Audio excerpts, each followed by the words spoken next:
dapat kesehatan sehingga kita dapat mengikuti mata kuliah kita pada hari ini. Salawat beramaikan salam tak lupa pula kita sajikan kepada Nabi Muhammad SAW yang telah membawa kita dari zaman jahiliyah menuju ke zaman yang Islamiyah. Baiklah, kami dari kelompok 3 akan mempresentasikan makalah kami mengenai bimbingan bagi anak tunggal cakap belajar. Saya Rizky Fitriani sebagai pemakalah 1 dan teman saya Desi Yunita sebagai pemakalah 2, Zilan Jalila sebagai pemakalah ketiga, dan Rina Andriani sebagai pemakalah keempat. Baiklah, langsung saja ke pembahasan pertama yang akan dipresentasikan oleh saya sendiri, Rizky Fitriani, di mana definisi tunggal cakap belajar sebagai topik utamanya. Setiap anak pasti memiliki kekuatan dan kelemahan serta ketidakmampuan yang tidak menimbulkan ancaman bagi siswa lain, termasuk ketidakmampuan belajar. Anak-anak dengan ketidakmampuan belajar, selain anak-anak berbakat atau potensial, anak-anak ketidakmampuan belajar juga memiliki daya pikir dengan cara yang berbeda dari cara berpikir anak-anak normal seperti biasanya atau seperti umumnya. Karena keterlambatan dalam memproses informasi atau menerima stimulus dari orang lain, terutama saat belajar. Nah, anak-anak dengan keistimewaan ini biasanya itu akan memiliki keterlambatan dalam menerima informasi atau menerima penyerapan pembelajaran pada saat pembelajaran tersebut berlangsung. Nah, definisi tunggal cakap belajar. Istilah kesulitan belajar sering digunakan dalam pendidikan Indonesia untuk menyebut anak yang mengalami kesulitan belajar. Hal ini menunjukkan bahwa konsep siswa berkesulitan belajar masih jarang ditemui di kalangan masyarakat Indonesia pada saat ini. Namun, orang pada dasarnya dapat mengatakan bahwa kedua istilah itu identik atau sama, di mana kesulitan belajar dengan permasalahan belajar merupakan dua permasalahan yang sama. Namun, ketika penyebab ketidakmampuan belajar dipertimbangkan, mereka cenderung lebih internal, faktor yang berasal dari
pertama yaitu seorang anak terlepas dari usia atau tingkat kemahiran.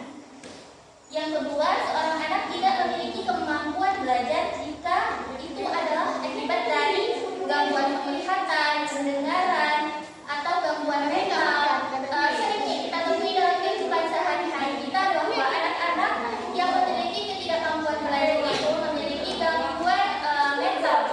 Biasanya dia suka nangis, suka marah tiba-tiba. Itu merupakan salah satu bentuk bahwa anak itu memiliki ketidakmampuan dalam belajar. Yang ketiga, ada studi penilaian yang terdiri dari spesialis dari bidang-bidang. Yang keempat, ada evaluasi instruktur mengamati kegiatan belajar siswa di kelas. Amati siswa ketika siswa belajar di kelas itu merupakan suatu kewajiban bagi guru. Ketika memberikan tugas akademik, maka anak tersebut akan poin dari guru itu akan memberikan poin berapa. Apakah siswa itu mampu, tidak mampu, atau kurang. Lalu poin keempat, laporan tertulis. Tim evaluasi menulis tentang hasil evaluasi yang meliputi kesulitan belajar tertentu yang dihadapi oleh siswa semasa pembelajaran. Lalu ada dasar penentuan jenis kesulitan belajar yang ditentukan oleh tim medis yang relevan secara pendidikan, bukan secara medis kedokteran, namun bisa dievaluasi melalui tim medis yang relevan dalam pendidikan. Kesenjangan yang tidak dapat dijembatani antara pencakapan dan prestasi tanpa pendidikan dan layanan khusus. Itulah beberapa metode yang dikembangkan di Amerika Serikat untuk menentukan apakah seorang anak mengalami kesulitan belajar. Baiklah, selanjutnya akan dilanjutkan oleh pemakalan kedua mengenai karakteristik anak tunacakap belajar. Baiklah, saya akan memaparkan karakteristik anak tunacakap belajar. Anak tunacakap belajar ini memiliki karakteristik yang unik dan perilaku yang unik. Yang pertama, ia memiliki kekurangan dalam berpikir dan menoleransi materi atau dorongan yang diberikan oleh pendidik. Yang kedua, dia tidak lebih pintar dari rata-rata siswa lain. Yang ketiga, tidak menunjukkan peningkatan kinerja. Yang keempat, lebih cenderung menjauh, menyendiri, dan pendiam ketika ditanya. Kemudian mereka sering tidak dapat menjawab atau lambat dalam memahami suatu materi. Yang kelima, tidak aktif mencontek pekerjaan orang lain. Yang keenam, sering tidak menghadiri kelas. Siswa dan anak yang dikatakan tunacakap belajar ini mungkin memiliki lebih banyak karakteristik. Nah, berbagai karakteristik anak-anak dengan ketidakmampuan belajar, siswa dengan ketidakmampuan belajar biasanya menunjukkan kesulitan dalam bidang tertentu. Yang pertama ada aspek kognitif, di mana siswa yang menunjukkan kesulitan dalam masalah tertentu yaitu kemampuan dalam berpikir, membaca, menulis, berbicara, mendengarkan, dan berbicara bahasa Inggris. Yang kedua ada aspek bahasa. Nah, aspek bahasa ini siswa dengan kesulitan mengekspresikan diri secara lisan dan tertulis disebut sebagai aspek bahasa. Dengan kata lain, siswa dengan ketidakmampuan belajar dalam bahasa cenderung berjuang dengan ekspresi diri verbal atau bahasa ekspresi. Yang ketiga ada aspek motorik. Aspek motorik ini salah satu aspek ketidakmampuan belajar yang disebabkan oleh kesulitan dalam keterampilan motorik persepsi yang diperlukan untuk mengembangkan kemampuan meniru desain atau pola. Yang kelima, ada aspek sosial dan emosional. Labilitas emosional dan impulsif adalah dua sifat yang sering disebut sebagai karakteristik sosial emosional. Siswa dengan ketidakmampuan belajar, labilitas emosional ditandai dengan seringnya perubahan suasana hati dan temperamen. Sedangkan impulsif ditandai dengan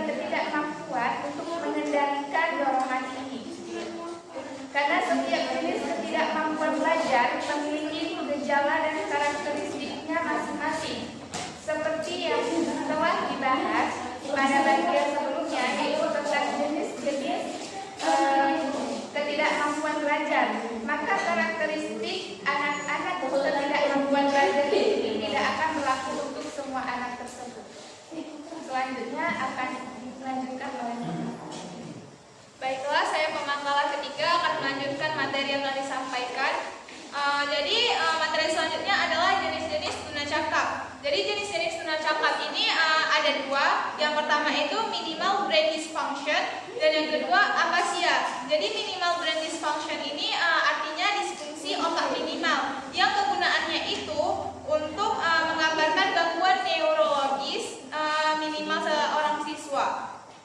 Sedangkan apasia itu ialah suatu kondisi di mana anak-anak di bawah usia 3 tahun itu tidak dapat berbicara, ketulian, keterbelakangan mental, gangguan organ bicara, atau faktor lingkungan tidak dapat menjelaskan ketidakmampuan berbicara ini.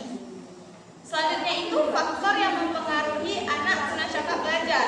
Terdapat dua faktor yang mempengaruhi anak tunacakap belajar. Yang pertama itu ada faktor internal dan yang kedua itu ada faktor eksternal. Faktor internal ini ialah kemampuan yang sudah dimiliki individu sebelum mempelajari sesuatu yang baru dan merupakan hasil dari serangkaian proses transformasi. Sedangkan faktor eksternal itu ialah situasi yang merangsang pelajar di luar anak dikenal sebagai. Sedangkan faktor eksternal itu merupakan situasi merangsang pelajar di luar anak dikenal sebagai faktor eksternal. Setiap situasi memiliki serangkaian prasyarat untuk belajar. Selanjutnya itu ialah cara memahami layanan bimbingan anak tunacakap belajar. Ada beberapa layanan yang diberikan kepada anak-anak dengan ketidakmampuan belajar. Yang pertama itu adalah untuk anak yang mengalami kesulitan mendengar atau melihat. Ada dua hal yang perlu diperhatikan. Yang pertama itu guru dan siswa duduk dalam barisan yang rapi. Dan yang kedua itu guru memberikan tugas kelompok dan teman-temannya membantu menjelaskan langkah-langkah untuk setiap tugas. Selanjutnya itu bagi anak tunarungu. Yang pertama itu ada menggunakan alat bantu visual. Yang kedua meringkas materi pokok setiap mata pelajaran pada akhir proses pembelajaran.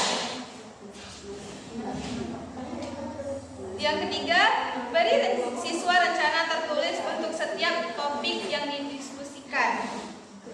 Selanjutnya itu untuk anak-anak yang berjuang dengan penglihatan virtual dan kontrol motorik. Yang pertama itu menggunakan bacaan yang sesuai dengan tingkat kelas siswa. Yang kedua itu memberikan tugas-tugas tertulis. Yang ketiga memungkinkan siswa untuk merekam penjelasan guru. Selanjutnya akan dilanjutkan oleh pemateri keempat. Baik, saya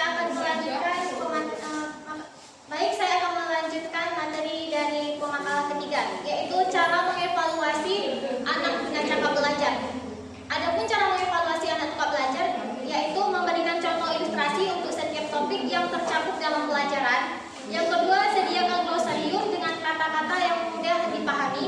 Yang ketiga, buat kartun atau gambar untuk mengilustrasikan konsep setiap mata pelajaran yang akan dipelajari. Yang keempat, membuat kumpulan gambar yang berkaitan dengan mata pelajaran.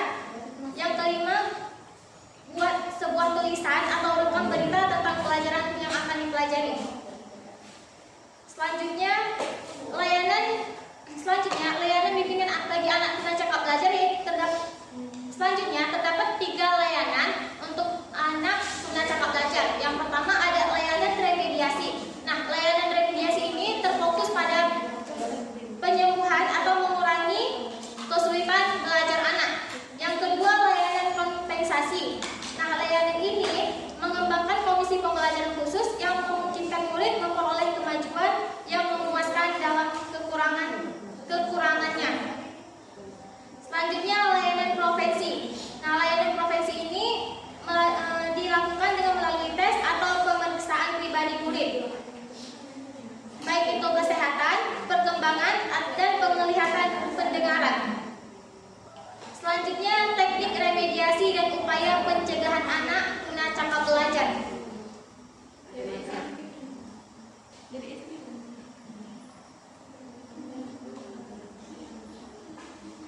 Teknik remediasi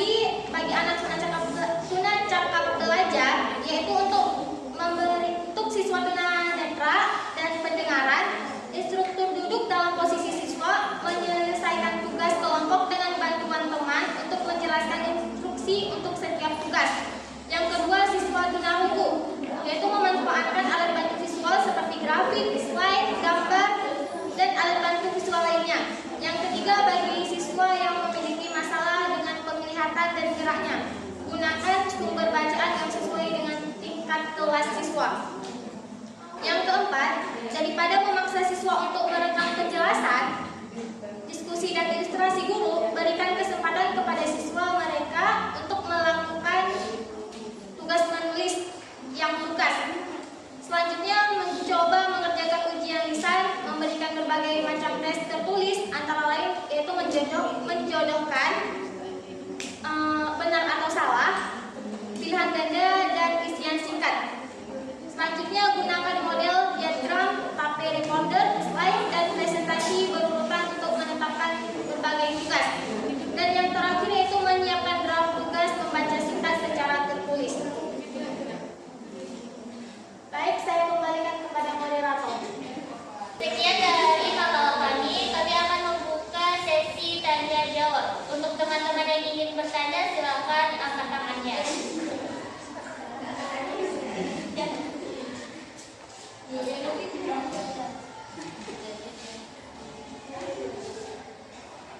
Yuli. Baiklah, saya Dianada ingin bertanya kepada pemakalah, apa yang harus dipelajari dan dipahami untuk dapat mengatasi anak guna cakap belajar? Mengira Layanan pendidikan seperti apa yang dapat membantu anak pengguna cakap belajar agar tidak mengalami kesulitan dalam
lingkungan belajar biasanya menyukai atau memiliki keistimewaan tersendiri, di mana mereka memiliki kemampuan yaitu dalam bidang bermain atau memecahkan suatu masalah.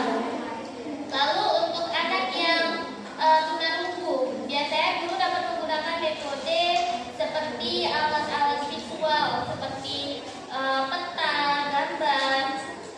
Lalu dapat meringkas materi pokok setiap pelajaran akhir, di mana guru bertugas untuk meringkas suatu pokok pembelajaran agar kemajuan dari siswa tersebut dapat dilihat oleh guru. Metode yang tepat untuk anak tunarungu ini biasanya yaitu metode berdiskusi melalui sebuah tontonan. Lalu ada anak-anak yang berjuang dalam penglihatan virtual atau disebut dengan kontrol motorik. Nah, yaitu dengan biasa guru membuat dengan menggunakan bacaan yang sesuai tingkat kelas, memungkinkan siswa untuk menangkap penjelasan guru. Jadi guru tidak hanya memberikan suatu pembelajaran yang membuat siswa tersebut bosan, namun guru harus merancang atau merencanakan pembelajaran yang dapat siswa rekam dari apa yang telah disampaikan guru. Bagaimana, Dara?